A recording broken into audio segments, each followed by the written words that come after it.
But welcome everyone. I am so pleased to have Tina Sibley. Is that the correct pronunciation of your last name? That's correct. Yes, Sibley. Awesome. Sibley. Tina, it is a great pleasure to have you on the Entrepreneur Journey. And I think we're on episode like 106 or something like that. So I'm just so glad to have you on this episode. Where are you? You are actually on the other side of the world almost from me. So where are you coming from? Absolutely. Well, first of all, it's a pleasure to be here. It's a real honor to get the opportunity to connect with your audience. And I'm coming to you from Spain, nice and sunny Spain, which is a great part of the world. I'm originally from the UK, but I didn't like the weather there. Yeah, Spain is on my bucket list. Are you near Madrid? Well, if I'm looking in terms of how big the States is, then I'm near to Madrid. But in terms of what we're used to, I'm not that close. I'm about 5-hour train ride. Okay. I'm right on the south coast. If you can imagine where you've got the Mediterranean Sea and you've got the close bit where Europe meets Africa, I am right on that close bit, and I can actually see Africa from my terrace. Wow, that is super cool. It is very cool. I'll let you again. I'm so pleased to have you on here. Why don't you take just a moment to introduce yourself to the audience? Okay, well, I'm somebody who used to think that she couldn't do very much, despite the fact that I kind of was brought up in the coaching world. It kind of went in intellectually, but there were lots of blockages there until 4 years ago. I mean, I'd overcome a lot of barriers and I made a lot of progress. But I still had demons around. I'd always been told ever since I was little, oh, you're not the sporty type, you're academic. And physically, I kind of grew up massively overweight, couldn't do very much and all the rest of it. Tina, can I stop you just for a second? Because I feel like you're about to dive into your story. And I don't want you to do that just yet. I want to save that because what we like to do at the beginning of the Entrepreneur Journey is do some kind of getting to know you fun questions, and then we'll dive into right. Okay. Yeah, I'm a coach. That's the short answer. I wanted the short quick intro. I should have been more clear on that, so I apologize. But I am anticipating your story, and I'm sure the audience is as well. But first, let's do some fun things. So rapid fire questions: pizza or tacos? Oh, pizza every time. All right. And with pineapple. Not with pineapple? And no, with pineapple. Yes. Yes, I'm with you there. Hawaiian pizza, it is amazing. See in the wild, a bear or a dolphin? Well, I've seen plenty of dolphins, so for me, it has to be a bear. That's my favorite animal, a black bear. Oh, nice. I am on the lookout. We have been to the mountains so many times, and I have never seen a bear. Everybody comes back and says, oh, we've seen this bear. We've seen a bunch of bears. I'm like, bears must just avoid me. It's on my bucket list. I want to see a bear. Some people say you don't want to see a bear too close because you're in danger. No, I want to see them. The black bears in particular are really gentle creatures. Yeah. Well, we are headed to Wyoming, my family, this summer. So I'm hoping to see not only a bear, but all other kinds of things: bison, moose, all that kind of stuff. So, really looking forward to that. Let's continue with the rapid fire question. Would you rather spend a week in a cabin or at a resort? Oh, that's a tough one. I think in a cabin. I live on a coast, so I love both, but I'm greedy like that. I kind of I want everything. Yeah. But I think the cabin. If I had to choose, it would be the cabin. Nice. Yes. Yeah, it would be a tough one for me too. We do a lot of resorts, so I think a cabin is a nice little change of pace. Yeah. Save or invest? Oh, invest. Yes. Yeah. All right. What would you buy first? A new outfit or new technology? Sorry, a new outfit or a new technology? Say a new phone came out or something like that. What would you buy first? The new outfit or the new technology? Depends on the outfit. I'm not generally an outfit girl. However, all my money gets spent on anything to do with hiking. I have a little bit of a, what's the word I'm looking for, obsession with backpacks. So my money would go on hiking boots and backpacks. Nice. I have an obsession with golf shirts. I can relate a little bit. All right, this is one of my favorite parts of any entrepreneur journey interview. It's the fill in the blank question because I always am surprised by the answer. So your fill in the blank question today is: in order to succeed as an entrepreneur, you need to have blank. Mindset, but particularly courage and resilience. It is hard to choose one thing. Yeah, But it's the list of mindset. traits for an entrepreneur is so long. Yeah, but it's mindset. It's the right mindset.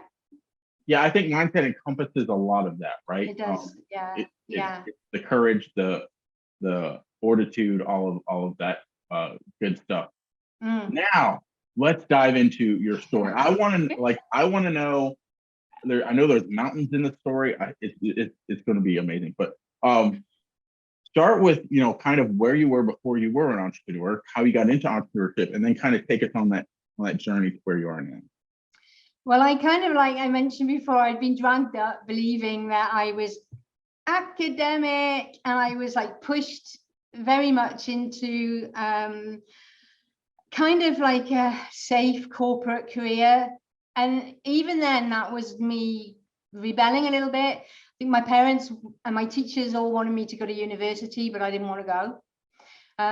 Because when I'm that old that if you went to university, you'd end up having to either be a doctor or a lawyer or a teacher, and I didn't want to be any of those things. So I ended up in corporate world, in financial services, which I hated, absolutely hated. I eventually moved into training and development, which I did really enjoy, but the mindless pettiness of the corporate world was just too outside of my own personal values, and I was always in trouble. I was always like leaving jobs, starting new ones, because also I would get bored, but when I started in my entrepreneurial journey, I kind of went into the same corporate world, really. I was just doing leadership, management, development, team building, but I was still going into the corporate environment.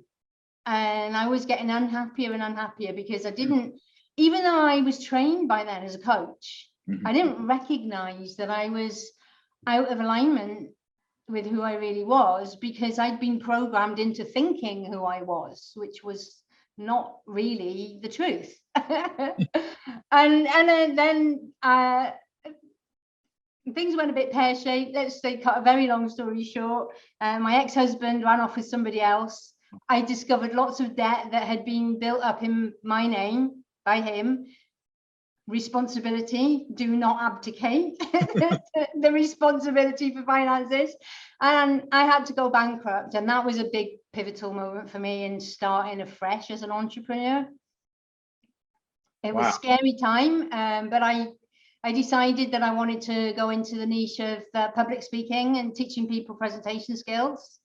And I really enjoyed that for a while, but it still wasn't who I was. So let's kind of go through that a little bit. So you were in the corporate world, was not fulfilling, as it is for anybody that has a true entrepreneur heart. It is not fulfilling because you don't want to follow the rules, you want to make the rules, right?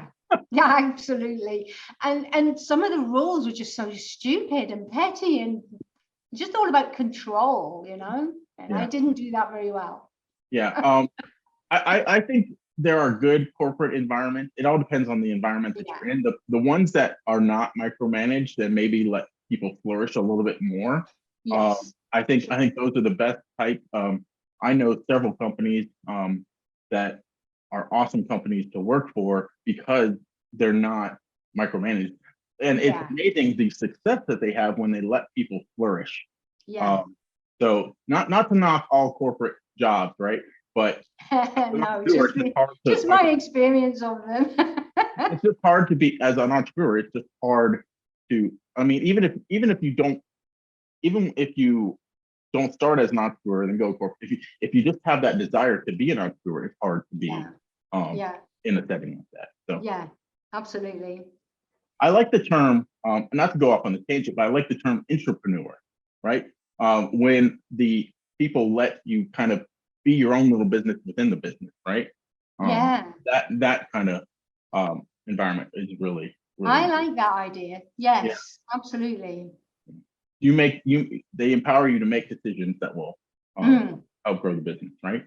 So, Yeah, and from a leadership perspective, if you get people doing what their strengths are and you allow them to flourish, it's going to make, you know, the overall business success way more. You know, it'll be easier to hit targets, goals, have a happier workforce, less turnover and all that. So it just makes total sense. But I don't know why so many of them don't do it. yeah. So can we fast forward a little bit on your journey, because you and I spoke before, and there is mountains to climb. Yeah, absolutely. So tell us So the next. yeah, I kind of was never really getting to where I wanted to be in the whole entrepreneurial world. And I got kind of drawn into teaching about technology and webinars and marketing funnels. But alongside of that, I was growing restless in terms of I had unfulfilled bucket list items, one of which was to go to Peru and hike the Inca Trail to Machu Picchu. But number one, I thought I can't take time off. Number two, by then I was massively overweight. I'd had a health problem, I had a huge fear of heights. But then I had a health scare, which made me think it's always one day. Yeah, one day in the future. And I was always focused on my business, but I wasn't getting to where I wanted to be, and I was getting frustrated. And the kind of fun stuff was, when I'm successful, I'll do all these things. Mm-hmm. And then I realized, you know what, I might not have tomorrow. If I want to do some of these fun things, I need to do them like now.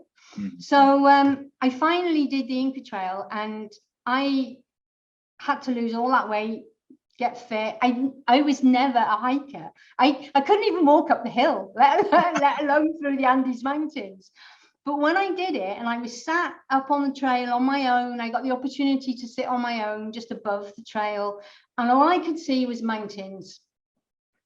And the feeling of achievement that I had, because everybody told me I couldn't do it. I told myself I couldn't do it for so many years. And the fact that I finally did it, just being up there with mountains, are a very spiritual place. And when you're up there, you're looking down on top of the world, you're looking over all those ridges. And I had a feeling that I had never, ever had in my entire life of, I felt unstoppable. I felt a kind of courage and confidence that I had never experienced before. And I just had this overwhelming feeling of, this feels so good. I want other people to experience this. And that was when I changed direction, and it took me a few months to kind of process this change of direction and do something about it. But I decided to walk away from teaching presentation skills and webinars and technology, and go back to my original coaching roots of helping people to overcome obstacles and achieve their big goals. Because the feeling when you do that is the best feeling on the planet. Mm-hmm. And I want to inspire people and help them to have that feeling. Because if I can make people feel that good, what more else is there, you know? Yeah, it is one of the best feelings in the world. If I could touch on something as part of your story. So the part where you said it's always tomorrow, basically. It's always, or better yet, when I'm successful, I will. Yeah. What I like to say is, you need to operate from your future self, right? Absolutely. You need to operate as if you're already there. Like, have that mindset, because if you're always thinking when, you'll operate from thinking when, right? Exactly. Not from now. You need to start thinking now, not when. So yeah, exactly. And that is kind of what I did. And this is one of the reasons why I encourage people. I use a mountain as a metaphor because it made such a profound difference to my life. And when I did the Inca Trail, after a while, it was like, now what? And then somebody for a joke said, what about Kilimanjaro? And I'm like, why not? And there it is, behind me here. And I did it. And for a start, it was like, I wouldn't, if you'd have said to me 5 years ago, you're going to do Kilimanjaro, and not just once, but twice, I would have thought they were insane. I'm not capable of doing that. I'm not even a hiker. I can't even hike. I mean, I joined a local hiking group and I had to drop out because I couldn't keep up with them, but it was like, once you've achieved one big goal, it gives you the momentum to do the next. And if my confidence and courage increased on the Inca Trail, well, it just grew exponentially when I did Kilimanjaro. And with both of those, I saw myself doing it. I saw myself standing, first of all, at the Sun Gate, where you walk through and see Machu Picchu in the distance for the first time. And I did that over and over and over until it was not an option. That was going to happen. Nice. And I did the same with Kilimanjaro. I did the whole vision board thing. And the interesting thing is I'd used vision boards, and I tried to do this in the past, but it had never worked. But it was because the things I was trying to do in the past weren't in alignment with my true self. Once I found something that was in alignment with who I really am inside, then boom, it all happened.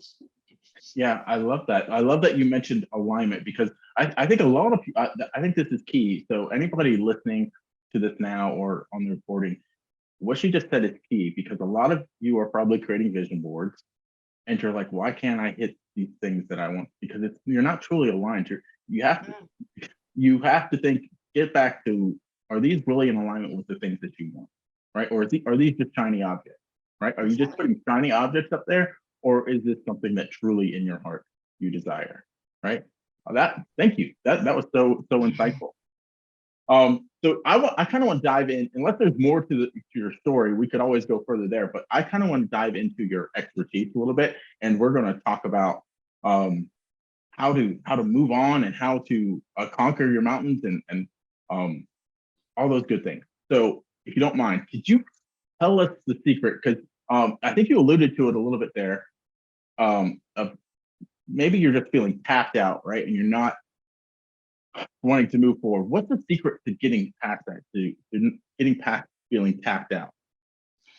I think the first thing to ask is why.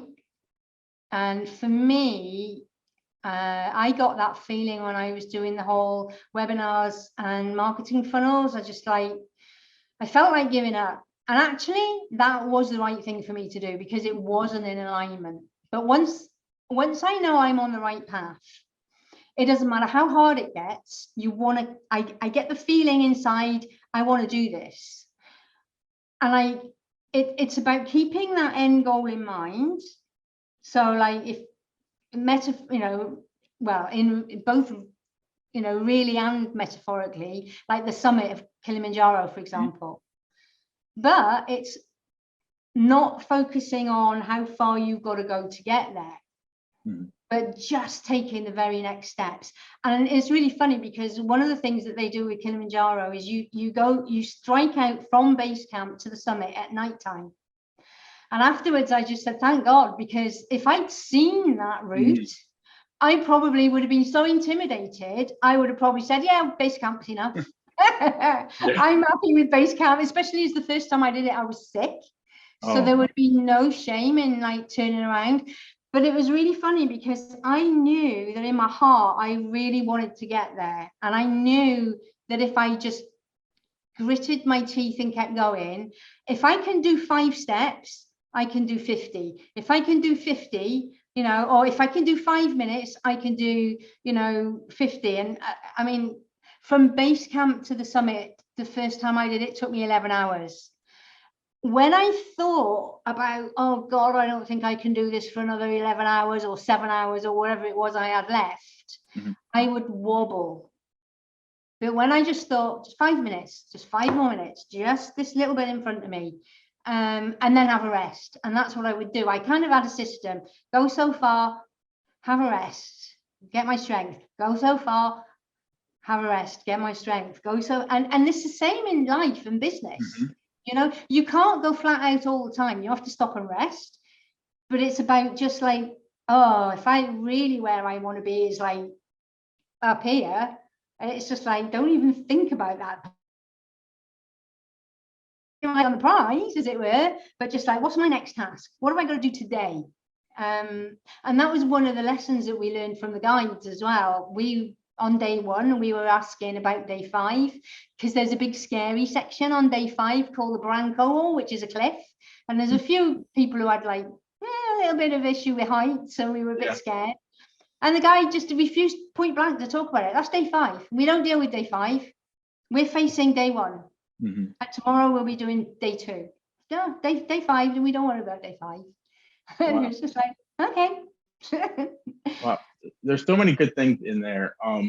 And I really want to talk about this a little bit. You definitely don't want to sprint up the mountain, right? You're not going to make it. No. So the idea of pacing your journey makes a lot of sense.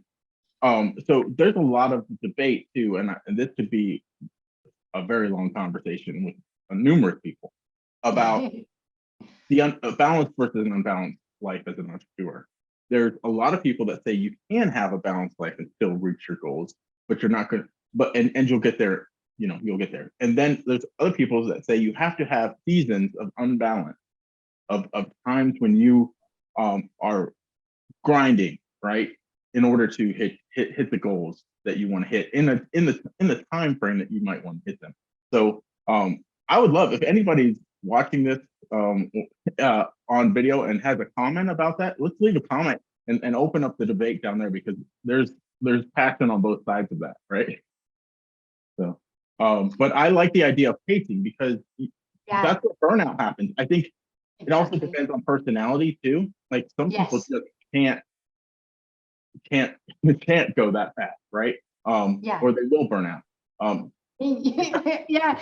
And I love that you make that distinction, Doug, because we're all different. So there's no right or wrong. Like, for example, one of my friends, he's a young, fit guy. He did Kilimanjaro like the week after me. I took 11 hours. He romped up there in 5.5 hours. Now, if he was held back at my speed, it would have probably driven him nuts, you know. But he went at his pace, and that was fine for him. Now, there's other people who've tried to go faster. They've gone too fast too soon, and they haven't been able to make it because they didn't acclimatize and they had to turn back. Generally, the guides tell you pole pole, which is Swahili for slowly. And I think, and also we paced ourselves. We had to go day by day. And then, on summit night, it was all out. You have to, you don't sleep that night. You grind. And then you kind of like collapse for a bit afterwards when you come back down, you know.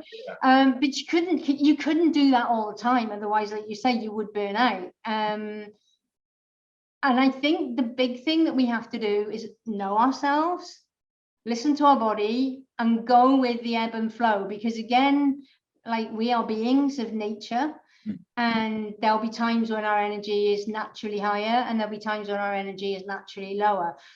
Some people are marathon runners, some people are sprinters, you know. It's about knowing yourself. And although I love using the mountain as a metaphor and to get the lessons, it's as true whether your mountain is an obstacle that you're facing in business, or the business as a whole, or just a task you have to do, or something even unrelated to business, like, you know, a health issue, or just something that you want to get done. You know, it's all the same principles. You know, and if you don't follow the principles and the lessons, you'll end up like with egg on your face and like not or sick. I've gotten so off track with the questions that I sent you, but that's fine, because I love exploring. Let's talk about a mountain. I've climbed a mini mountain in the Rockies, right? not very, nothing like Kilimanjaro, nothing like where I needed a guide or anything like that. But my thinking is, so I have two things. Like Machu Picchu, I've never climbed that, and I have never climbed Kilimanjaro. The size difference is vast. Would that be a, a good Yeah. estimate? And it's funny because like if you're going to be, say, climbing a big mountain like Kilimanjaro is 5,895 meters, so also 19,000 something odd feet. With Machu Picchu, you're not actually going for a summit, but you're going up through mountain passes, and the highest pass is 4,200 meters. So it's quite a big difference. But anybody who wants to climb a mountain, you're not going to start with a big one. You don't start with Everest. You start with something really small. My first mountain was the hill behind my house. Nice. And I couldn't envisage going any further than just getting to the top of this hill without collapsing in a, in a massive heap. And then I progressed on to my favorite training ground was in Gibraltar. Gibraltar's like a big rock, and it's 300 meters. It's tiny in comparison, but that was a big deal for me. And I found that I needed to go and work on that. And then I progressed to bigger local mountains. And then I went to a mountain in Morocco, and then and just I kept building it up. And then when I did the Inca Trail, it was suddenly, hey, I'm actually doing real mountains here. This is awesome.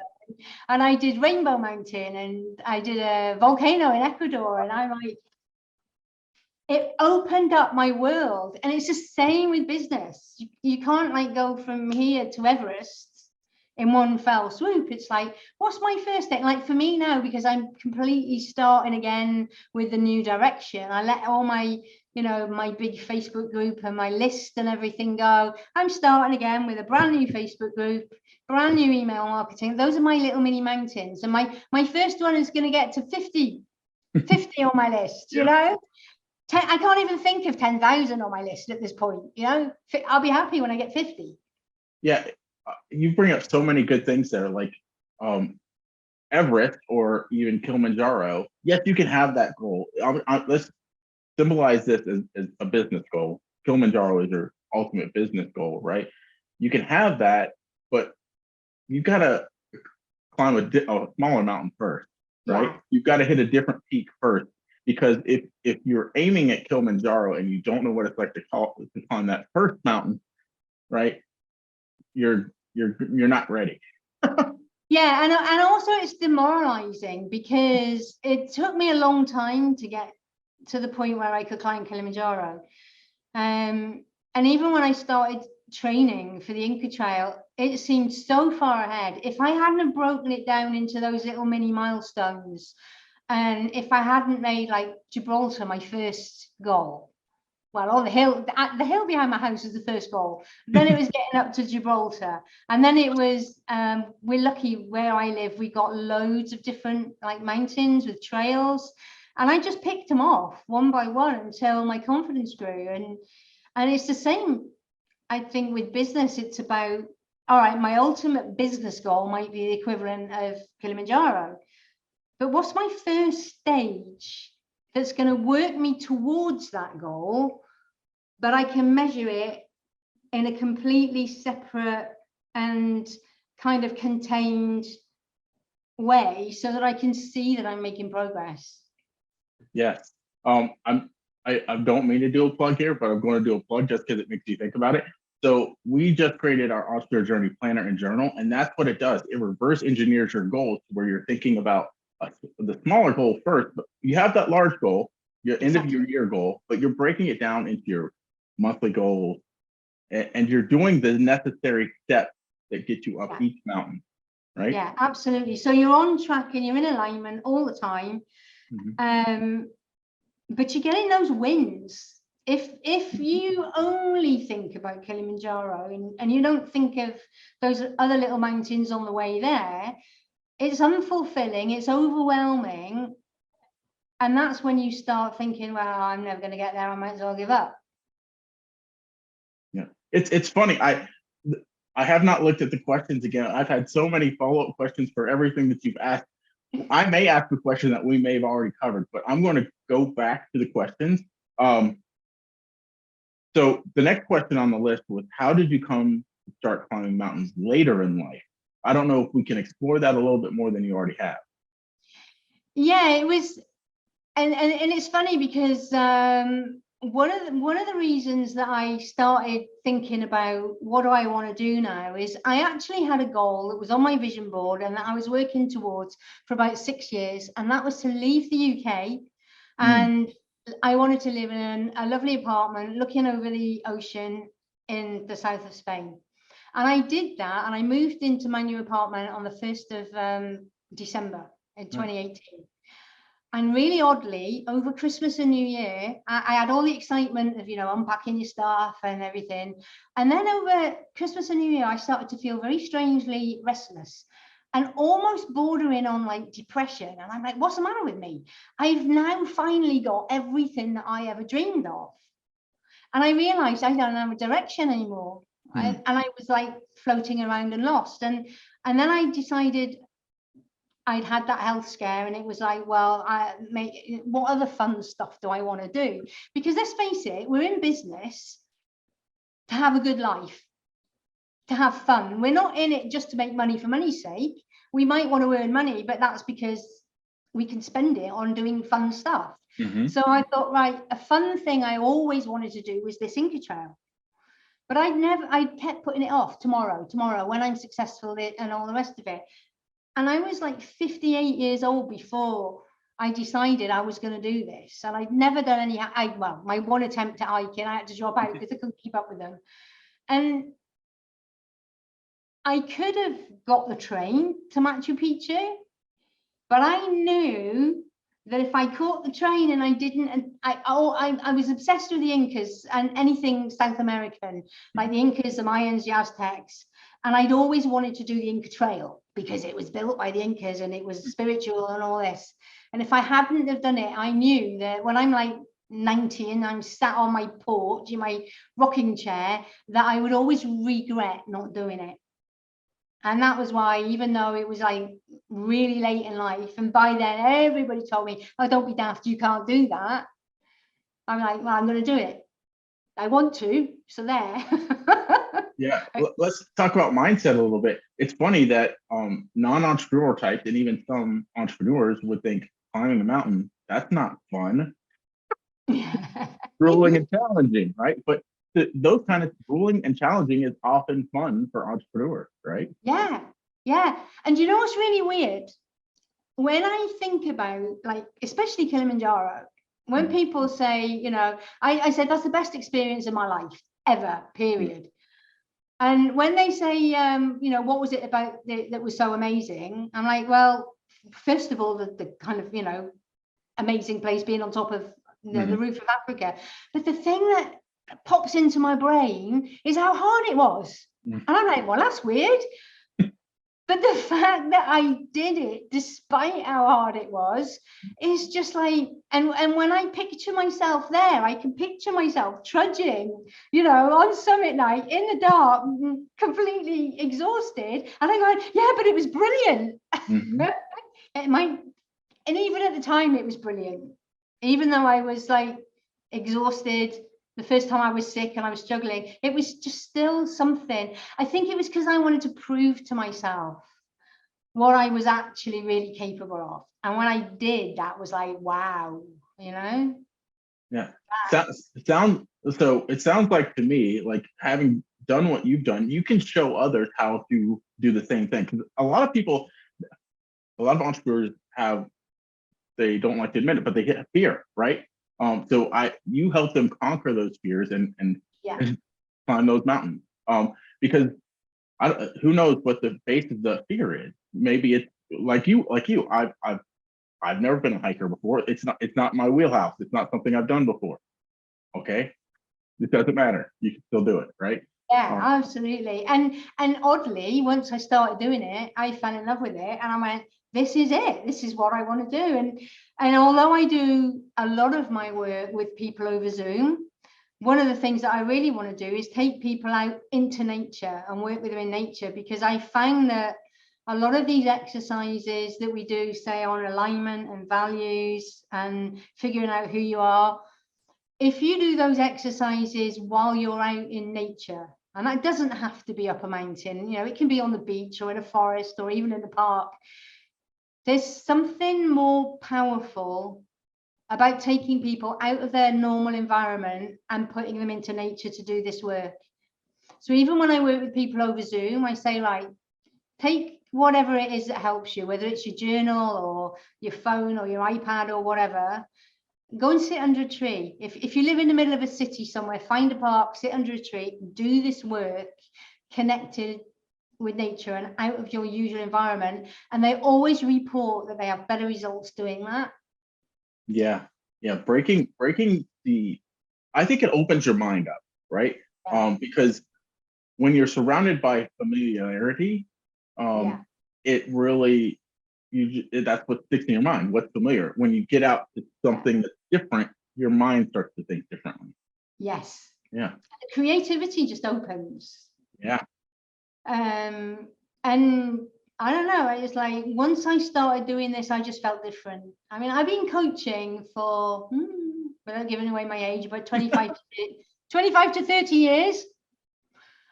But it wasn't until I had these experiences out in nature and pushing my physical limits, as well as my mental and emotional boundaries, that was when I had my own massive breakthrough, you know.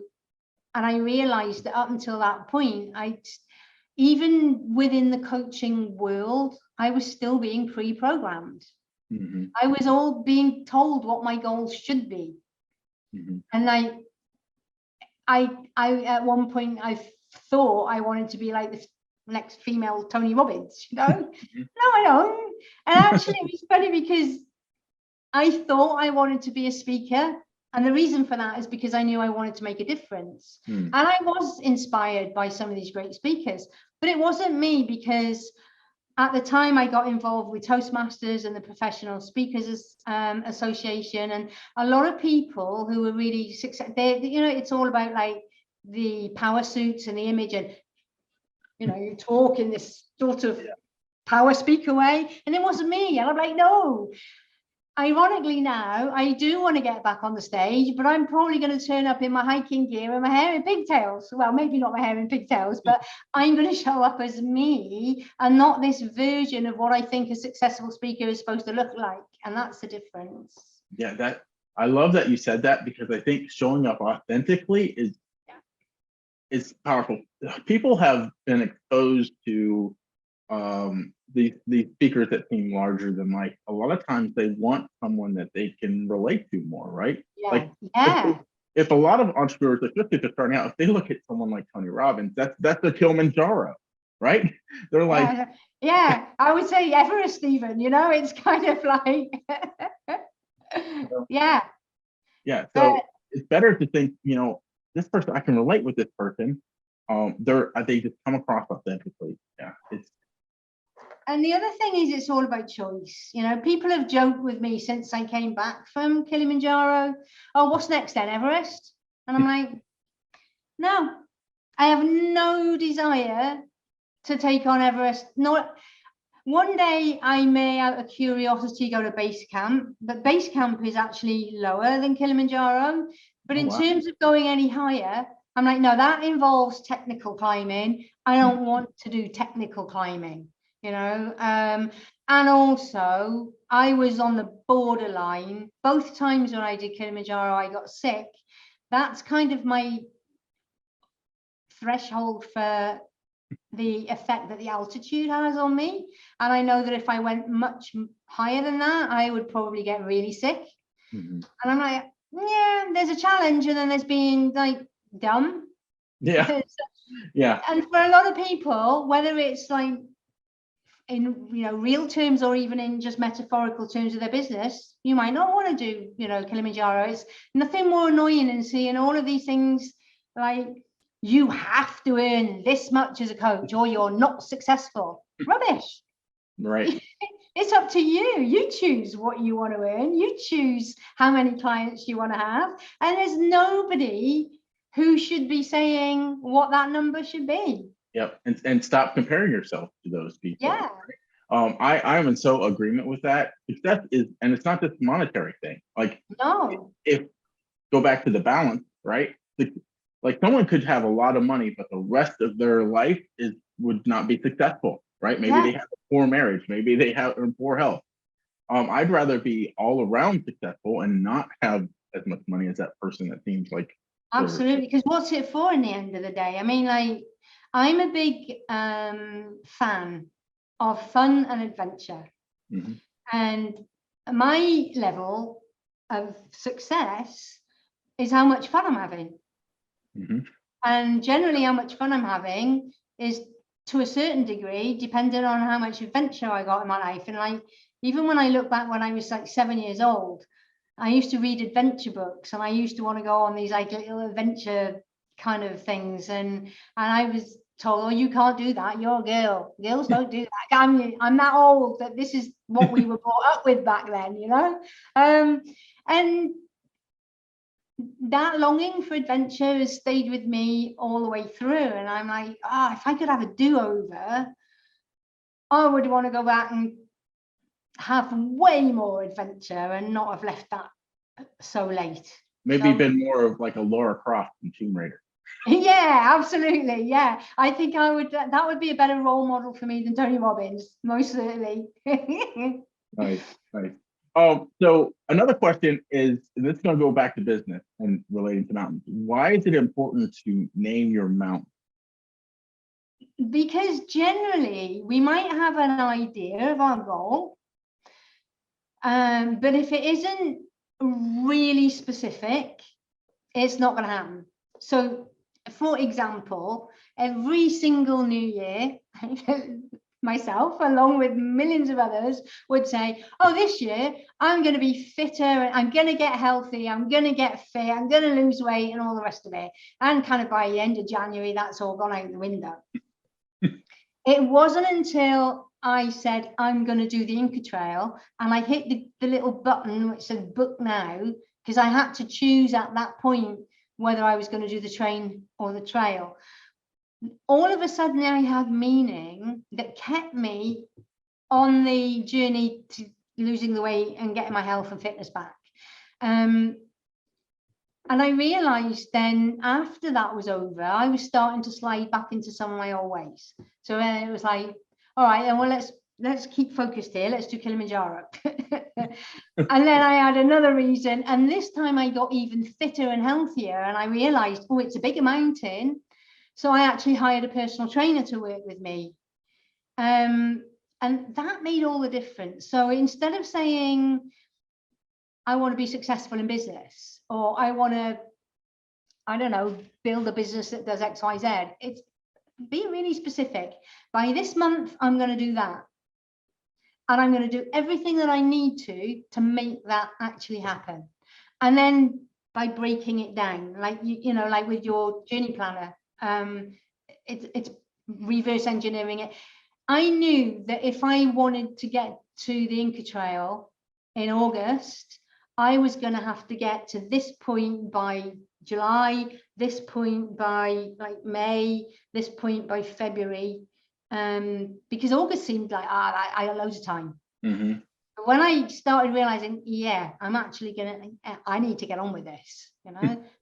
So naming the mountain is like so important to keep you focused, and to give you something real to aim for. Yeah. Can I pull something out of your story that I think people should hear? You hired a personal trainer. I did. In business, this may be hiring a mentor or a coach, Yeah. because they're going to help you. Without the personal trainer, do you feel like you could have reached the goals that you in the same time period without him? For Kilimanjaro, no. Yeah, I that's did what, the that's what Inca Trail, doing the cheap version, if you like. Yeah. I bought an online training program, but I knew that when it was time to level up, I need, and I know myself, I do need discipline. I mean, like, working out is not something that I'll find excuses. But Yeah. and I love, I mean, whether it's working with a physical personal trainer or a coach or a mentor, one of the best things is that accountability. You might Mhm. know, I knew what to do, but if I hadn't had the knowledge that my trainer was coming, I would have like, yeah, I'll skip it today. But also, even on the days that he wasn't coming, I knew that if I didn't do the work in between times, he would know. Mhm. And it just keeps you on track. It's just like essential. And for my business, I work with I've got two coaches, one on the like, you know, the real business strategy side, and I got somebody who's working with me on the mindset side, because yeah, I've been coaching for 25 odd years, but we've still got our own blind spots. Mhm. So Yeah. it's vital. And it's like, you wouldn't be successful on that mountain without the guides. Mhm. You know, I needed the personal trainer before I preparing myself. And then once you're on the mountain, you have the guides pacing you, telling you what to do, telling you, you know, looking out to make sure you're okay, and, you know, encouraging you, motivating you, and everything. I mean, on summit night, I would not have got up there, even with the mindset and determination. I would not have made it without the support of my two guides that were with me. It's just like, Yeah. Yeah. They know where to step too, right? they do. They know exactly the route. So you don't even have to think about it. You just follow in their footsteps. It's Yeah. brilliant. Yeah. I wonder how many people, because this probably happens a lot in the coaching, and it has happened to me. I'm not really consider myself a coach, but I'm a consultant, where you get a client and they're like, okay, your way sounds great, and I know you've been there, done that, but let me go off on my own path over here. Yeah. How many people are going up on their own path on Kilimanjaro, right? Well, actually, not that many, because they're not allowed to. However, let's take a smaller mountain, Ben Nevis in Scotland. Okay. You do not need a guide to go to the summit of Ben Nevis in Scotland. You can do that on your own. The Mhm. number of people who get lost and the emergency services have to come out and rescue them is unbelievable. Wow. Frequently, people actually die Mm. because they've got lost, they've gone wrong, the weather's changed. But even not on big mountains like Ben Nevis, like Dartmoor, in Devon, same thing. People get into all sorts of trouble because they wander off on their own, and they don't go with somebody who knows the way and who can get them out of trouble if they get into it.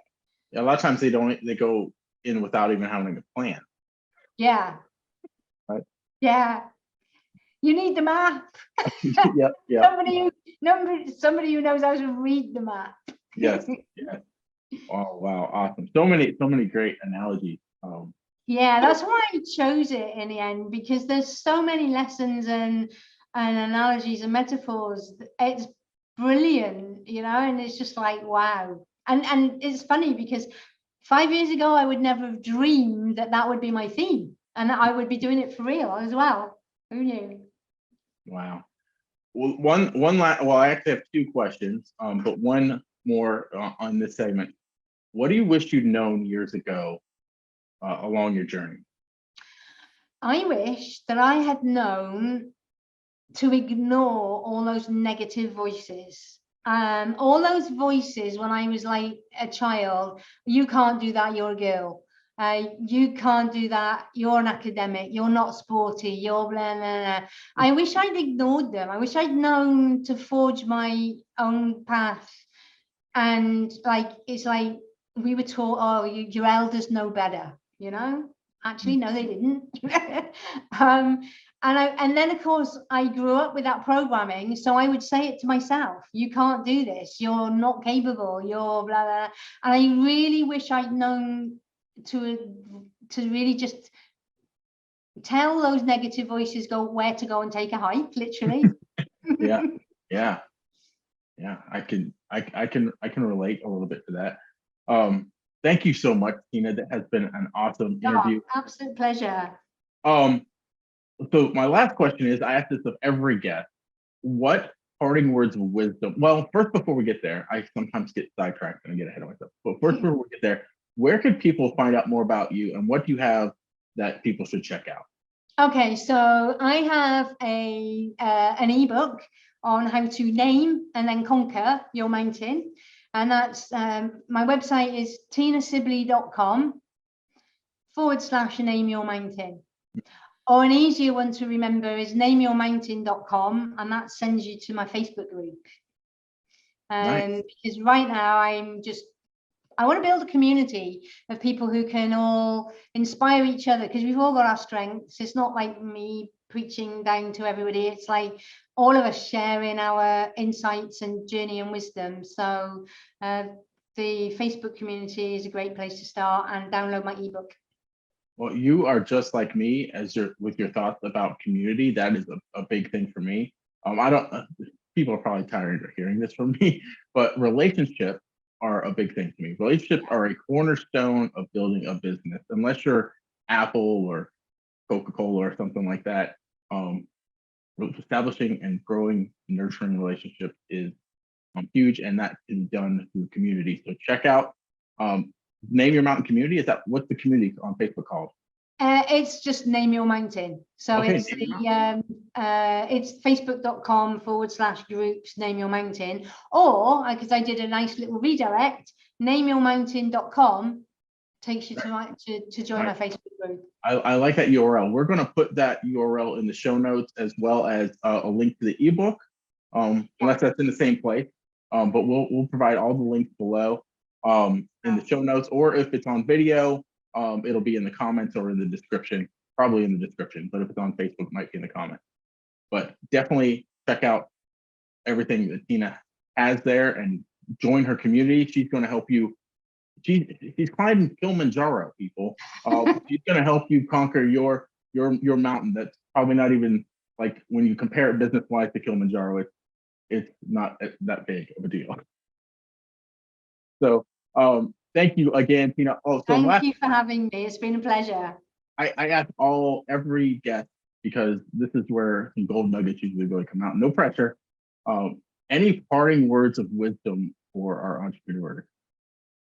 First of all, think big. Name your mountain so it's really clearly articulated, and never, ever, ever give up.